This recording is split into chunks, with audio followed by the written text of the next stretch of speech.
The Lottery Ticket by Anton Chekhov.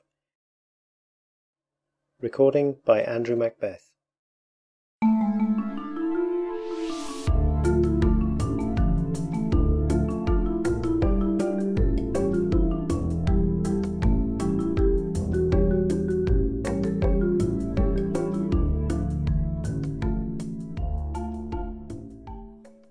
Ivan Dmitritch, a middle-class man who lived with his family on an income of 1,200 a year, and was very well satisfied with his lot, sat down on the sofa after supper and began reading the newspaper. "I forgot to look at the newspaper today," his wife said to him as she cleared the table.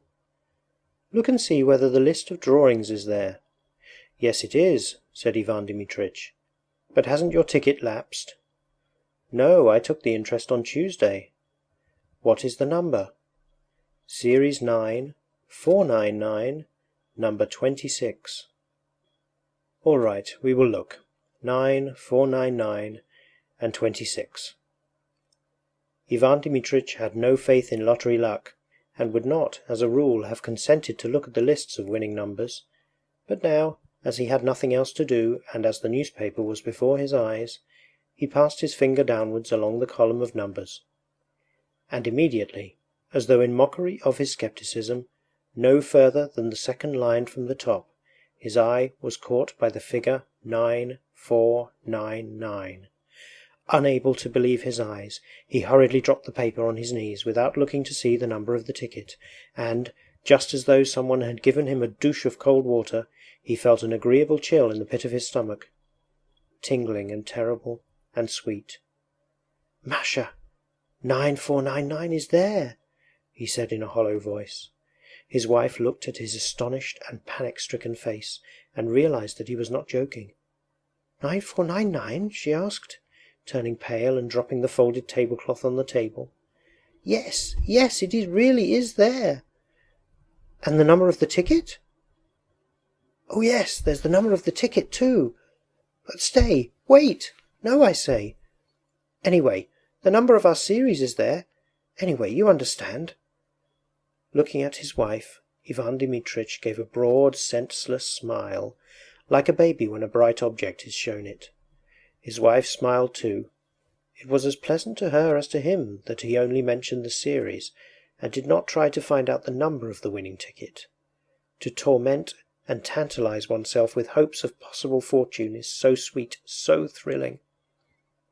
"It is our series," said Ivan Dmitritch after a long silence.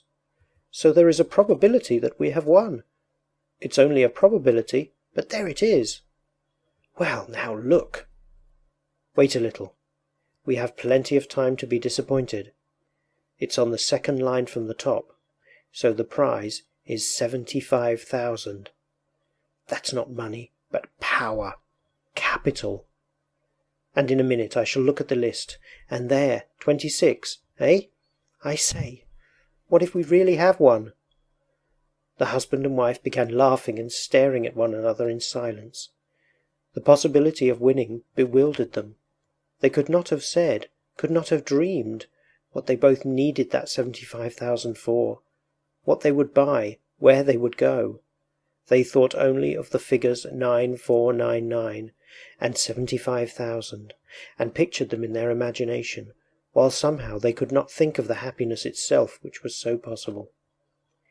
Ivan Dmitritch, holding the paper in his hand, walked several times from corner to corner, and only when he had recovered from the first impression, began dreaming a little. "And if we have one," he said, "why, it will be a new life. It will be a transformation. The ticket is yours, but if it were mine, I should, first of all, of course, spend 25,000 on real property in the shape of an estate, 10,000 on immediate expenses, new furnishing, travelling, paying debts, and so on. The other 40,000 I would put in the bank and get interest on it." "Yes, an estate, that would be nice," said his wife, sitting down and dropping her hands in her lap. "Somewhere in the Tula or Oriol provinces. In the first place, we shouldn't need a summer villa, and besides, it would always bring in an income." And pictures came crowding on his imagination. each more gracious and poetical than the last. And in all these pictures he saw himself well fed, serene, healthy, felt warm, even hot. Here, after eating a summer soup, cold as ice, he lay on his back on the burning sand close to a stream, or in the garden under a lime tree.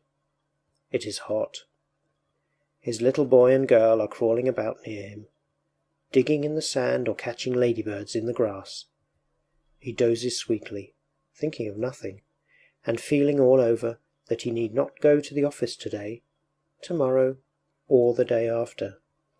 Or, tired of lying still, he goes to the hayfield, or to the forest for mushrooms, or watches the peasants catching fish with a net.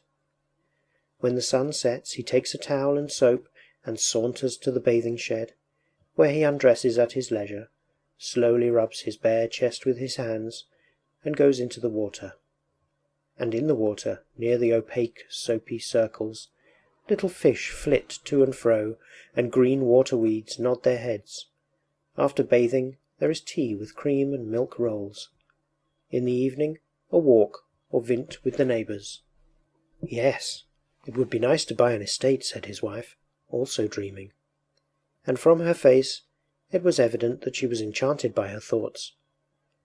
Ivan Dmitritch pictured to himself autumn, with its rains, its cold evenings, and its St. Martin's summer. At that season he would have to take longer walks about the garden and beside the river, so as to get thoroughly chilled, and then drink a big glass of vodka and eat a salted mushroom or a soused cucumber, and then drink another. The children would come running from the kitchen garden, bringing a carrot and a radish smelling of fresh earth, and then he would lie stretched full length on the sofa, and in leisurely fashion turn over the pages of some illustrated magazine, or, covering his face with it and unbuttoning his waistcoat, give himself up to slumber. The St. Martin's summer is followed by cloudy, gloomy weather. It rains day and night, the bare trees weep, the wind is damp and cold. The dogs, the horses, the fowls, all are wet, depressed, downcast. There is nowhere to walk, one can't go out for days together. One has to pace up and down the room, looking despondently at the grey window. It is dreary. Ivan Dmitritch stopped and looked at his wife. "I should go abroad, you know, Masha," he said, and he began thinking how nice it would be in late autumn to go abroad somewhere to the south of France, to Italy, to India. "I should certainly go abroad too," his wife said. "But look at the number of the ticket." "Wait, wait!" He walked about the room and went on thinking. It occurred to him, what if his wife really did go abroad? It is pleasant to travel alone, or in the society of light, careless women who live in the present, and not such as think and talk all the journey about nothing but their children, sigh and tremble with dismay over every farthing. Ivan Dmitritch imagined his wife in the train with a multitude of parcels, baskets and bags. She would be sighing over something, complaining that the train made her head ache, that she had spent so much money. At the stations he would continually be having to run for boiling water, bread and butter. She wouldn't have dinner because of its being too dear. She would begrudge me every farthing, he thought, with a glance at his wife. The lottery ticket is hers, not mine. Besides, what is the use of her going abroad? What does she want there?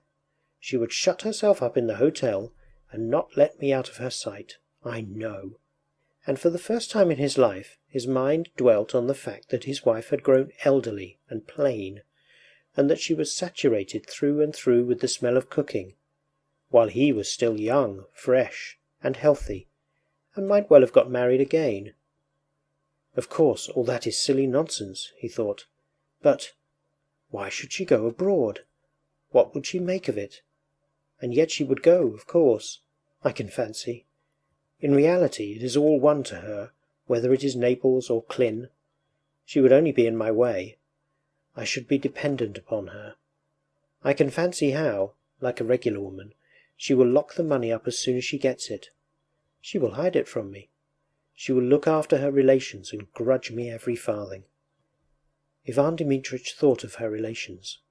All those wretched brothers and sisters and aunts and uncles would come crawling about as soon as they heard of the winning ticket, would begin whining like beggars and fawning upon them with oily, hypocritical smiles.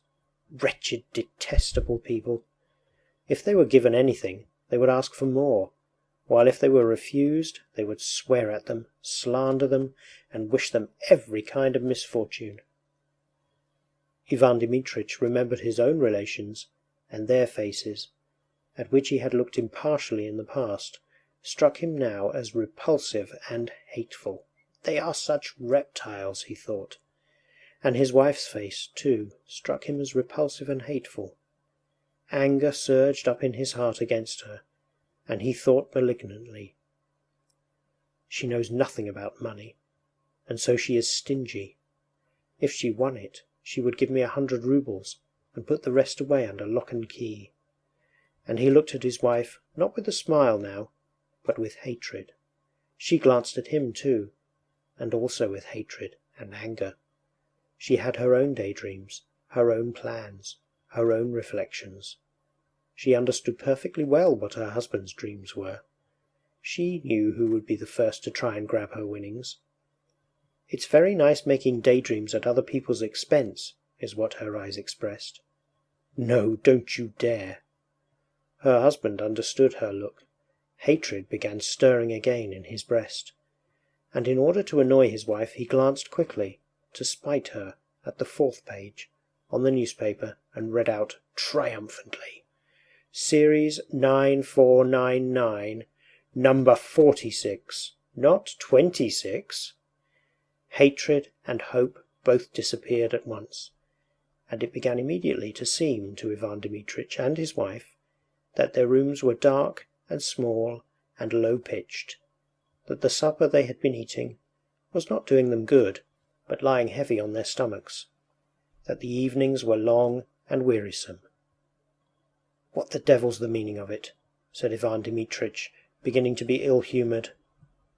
"Wherever one steps there are bits of paper under one's feet, crumbs, husks. The rooms are never swept. One is simply forced to go out. Damnation take my soul entirely! I shall go and hang myself on the first aspen tree."